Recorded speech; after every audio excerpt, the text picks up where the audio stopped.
Finally, the lion reached the tree, unaware of the trap that awaited it. Dike watched as the beast lowered its massive head to take the bait, and in that instant, he sprang into action. The lion was fearsome, its muscles rippling beneath its thick, dark fur as it moved toward the baobab tree. The air was thick with tension as Dike watched the creature with unblinking eyes. Every step the lion took seemed to echo in the silence of the forest, and for a moment, time itself seemed to slow down. Dike had planned for this moment with great care, but even he could not fully predict how the lion would react once it stepped into the trap. He knew that the beast was strong and cunning, and a single misstep could lead to disaster. As the lion approached the tree, it paused, its sharp eyes scanning the area. Dike's heart pounded in his chest, but he remained perfectly still. The lion sniffed the air, then continued forward, driven by its hunger. It was now or never. The lion stepped onto the concealed net, and Dike pulled the rope with all his might. The net sprang up from the ground, wrapping around the lion's massive body. The beast roared in fury, thrashing wildly as it realized it had been trapped. But Dike had anticipated this. The net, soaked in the poisonous sap, began to take effect almost immediately. The lion's movement slowed, its strength fading as the poison worked its way through its body. Dike waited, his grip firm on the rope.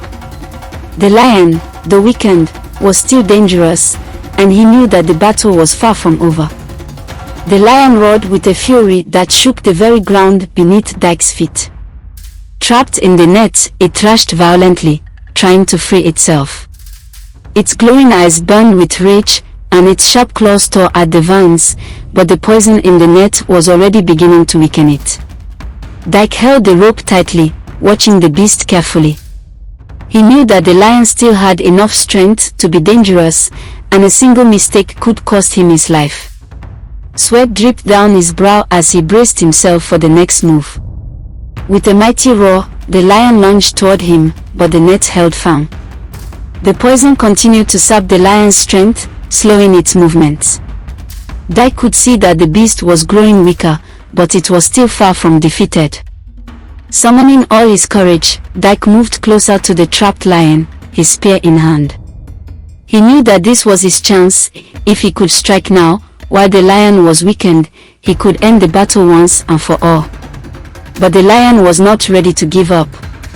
With one final burst of energy, it lunged again, snapping its jaws inches from Dike's arm.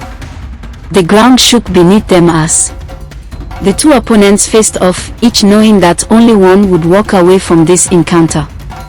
The lion's roars had weakened, but its ferocity had not. Dike knew he had to act swiftly. With the lion still tangled in the net, its movement sluggish from the poison, Dike saw his moment. He raised his spear, steadying his grip as he took aim at the heart of the beast. The air around him seemed to still as Dike focused on the lion's chest, just above the place where its powerful heart beat. He knew this would be the strike that ended the lion's terror.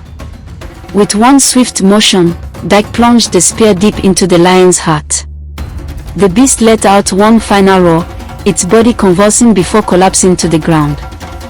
The mighty lion, which had terrorized the kingdom for so long, was finally defeated. Dike stood over the fallen beast, his breath coming in heavy bursts. The battle was over. The kingdom was safe once more. But Dike felt no triumph, only relief. He had not slain the lion to claim glory or riches, but to save his people and bring peace to the land. As he looked down at the lion's lifeless body, he knew that the true test of his character had only just begun. When word of Dike's victory reached the palace, the kingdom erupted in celebration. The news spread like wildfire. Dike, a humble man from a distant village, had succeeded where so many brave warriors had failed. He had slain the mighty lion, ending the terror that had gripped the land for so long. The people gathered in the streets, singing songs of praise for the hero who had saved them. Dike's name was on everyone's lips, and the kingdom buzzed with excitement as they awaited his return to the palace. In the royal court, King Obiora sat in stunned silence as his advisors delivered the news. Dike has done it, they said. The lion is dead. The king, who had long feared that no man would ever be able to claim his daughter's hand, was finally at peace. He ordered a grand celebration in honor of Dike's bravery and announced that the man who had slain the lion would be welcomed into the palace as a hero. But as the king prepared to meet the man who would soon marry his daughter, he couldn't help but wonder, what kind of man was Dike?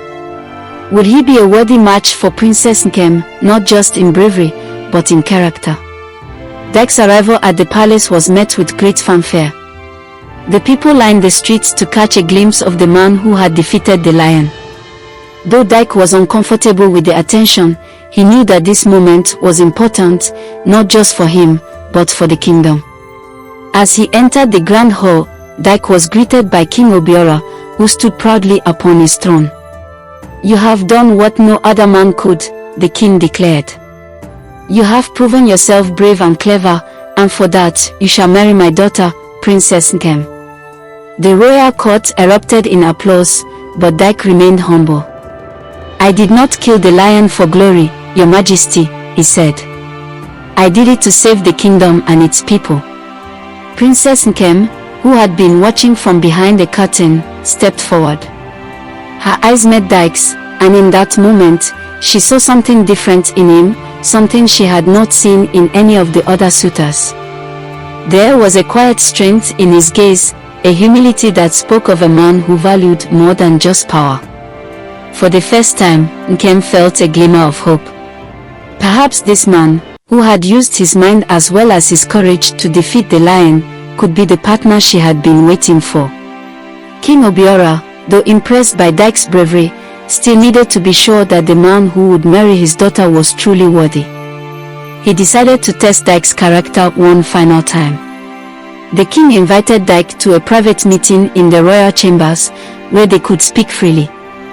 "Dike," the king began, "you have proven yourself a hero, but I must know more about the man who will marry my daughter. Tell me, what do you seek from this union?" Dike, ever humble, replied, "Your Majesty, I seek not wealth or power. I seek only to live a life of peace, to serve my people, and to build a future with a partner who is my equal in wisdom and spirit." The king listened carefully to Dike's words. He could sense the honesty in his voice, and he admired the young man's humility. This was not a man driven by ambition or greed, he was a man of integrity, who understood the true meaning of leadership. Satisfied with Dike's answer, King Obiora finally gave his blessing. "You have my approval, Dike. You will marry my daughter, and together, you will rule this kingdom with wisdom and compassion." The kingdom prepared for a grand celebration in honor of Dike's victory and his upcoming marriage to Princess Nkem. The streets were decorated with vibrant banners, and musicians played joyful melodies that filled the air with excitement. People from every corner of the kingdom gathered at the palace to witness the hero who had saved them. The court was filled with nobles, dignitaries, and common folk alike, all eager to celebrate the man who had slain the lion and won the hand of the beautiful princess. Dike, though overwhelmed by the attention, remained humble and gracious. He knew that the true victory was not in the accolades or the feast, but in the peace he had brought to the kingdom. Princess Nkem, too, felt a growing admiration for the man who had proven himself not just in battle, but in character. As the celebration continued, the people sang songs of praise for Dike and Princess Nkem, and the kingdom rejoiced in the knowledge that their future would be secure under the rule of these two remarkable individuals. As the days passed, Princess Nkem found herself growing more and more impressed by Dike. Unlike the other suitors who had come before him, Dike was not interested in flaunting his accomplishments or seeking glory. Instead, he was kind, thoughtful, and wise, qualities that Nkem valued above all else. She admired the way Dike treated the people of the kingdom with respect and humility, never forgetting his roots as a humble villager. He spoke to the common folk as equals, listened to their concerns, and offered practical solutions to their problems. it was clear to Nkem that Dike was not just a hero in battle, but a leader in spirit. Nkem felt her heart soften toward Dike, and for the first time, she allowed herself to imagine a future with him. Perhaps, she thought, this was the man she had been waiting for all along, a man who would stand beside her as an equal, a partner in both love and leadership.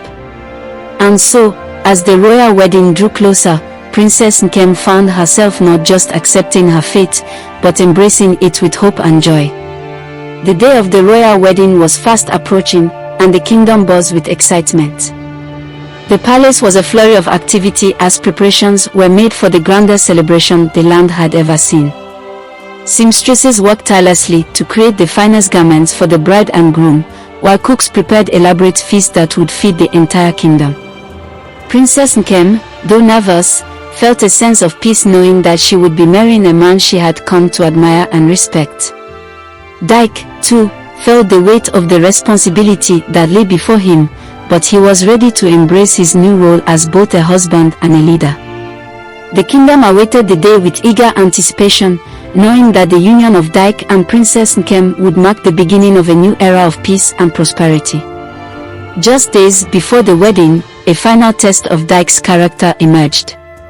A group of disgruntled nobles, jealous of Dike's rise to prominence, sought to undermine his reputation. They spread rumors that Dike had not truly slain the lion, and that his victory was a trick. When the rumors reached Dike, he was faced with a choice. He could confront the nobles and defend his honor, or he could rise above the slander and trust that his actions would speak for themselves. Dike chose the latter. He knew that those who sought to tear him down were driven by envy, and he refused to engage in petty disputes. Instead, he continued to serve the people with humility and grace, knowing that the truth would prevail in time. His decision to remain calm in the face of adversity only solidified his reputation as a man of integrity, and the kingdom rallied around him, dismissing the rumors as baseless lies. Princess Nkem, too, was impressed by Dike's ability to rise above the negativity, and her admiration for him deepened. At last, the day of the royal wedding arrived. The kingdom was alive with celebration as people from all walks of life gathered to witness the union of Dike and Princess Nkem. The palace was adorned with flowers, and the air was filled with the sweet scent of jasmine and roses. Princess Nkem, dressed in a gown of the finest silk, looked radiant as she made her way down the aisle. Dike, standing tall and proud, waited for her at the altar, his heart filled with both joy and gratitude. As they exchanged their vows, the kingdom erupted in cheers. The people rejoiced, knowing that their future was in the hands of two leaders who were not only strong and wise, but who also loved and respected one another. The wedding was followed by a grand feast, where the people danced and sang late into the night. The union of Dike and Princess Nkem marked the beginning of a new chapter for the kingdom, a chapter filled with hope, love, and prosperity. Dike and Princess Nkem ruled the kingdom together with wisdom and compassion. Their reign was marked by peace and prosperity, and under their leadership, the kingdom flourished. The people adored their rulers, knowing that they were led by a couple who truly cared for their well-being. Dike continued to serve the kingdom with the same humility and intelligence that had defined his life, and Princess Nkem stood by his side, offering her wisdom and grace as they navigated the challenges of leadership. Together, they became a symbol of what true partnership should be, two individuals who complemented and supported one another, each bringing their own strengths to the throne.